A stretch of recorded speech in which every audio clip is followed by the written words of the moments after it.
Hi everyone. பணம் கொடுக்கல் வாங்கலிலே ஏற்பட்ட முரண்பாடு காரணமாக தாயையும் மகளையும் கத்தியால் தாக்கியதன் பின்னர் போலீசாரிடம் சிக்காமல் ஹபாயா அணிந்து தப்பித்து செல்ல முயற்சி செய்த நிலையிலே குடும்பஸ்தர் ஒருவர் கைது செய்யப்பட்டுள்ளார்.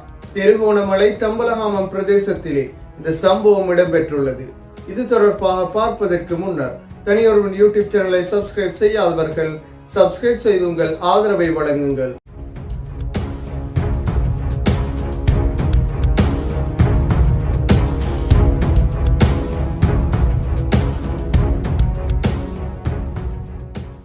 திருகோணமலை தம்பலகாமம் ஈச்சநகர் பிரதேசத்திலே நேற்று தாயும் மகளும் கத்தியால் தாக்கப்பட்ட நிலையில் வைத்தியசாலையில் அனுமதிக்கப்பட்டிருந்தனர். குறிப்பிட்ட இருவரையும் 38 வயதுகளை உடைய மூதூரை சேர்ந்த ஒரு நபரை தாக்கியிருந்தார்.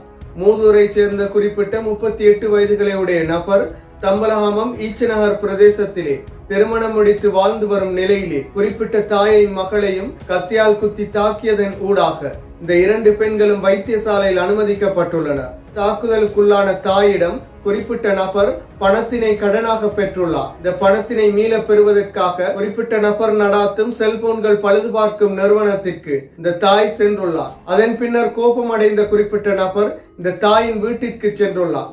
சென்ற நிலையில் குறிப்பிட்ட தாயையும் மகளையும் கத்தியால் குத்தி தாக்குதல் நடத்தியுள்ளார். அதன் காரணமாக இருவரும் பலத்த காயங்களுக்குள்ளான நிலையிலே இருவரும் வைத்தியசாலையில் அனுமதிக்கப்பட்டுள்ளனர். தற்பொழுது மகள் கந்தளாய் வைத்தியசாலையில் சிகிச்சை பெற்று வரும் நிலையில் தாய் மட்டக்களப்பு வைத்தியசாலையில் சிகிச்சை பெற்று வருகின்றார்.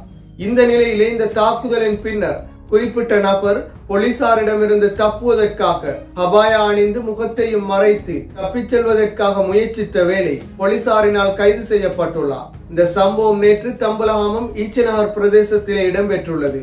என்றாலும் இந்த சம்பவம் தொடர்பாக மேலதிக விசாரணைகளும் நடைபெறுவதாக போலீசார் குறிப்பிட்டுள்ளனர். மீண்டும் ஒரு வீடியோ பதிவில் சந்திக்கும் வரை தனியொருவன் யூடியூப் சேனலை சப்ஸ்கிரைப் செய்யாதவர்கள் சப்ஸ்கிரைப் செய்து உங்கள் ஆதரவை வழங்குங்கள்.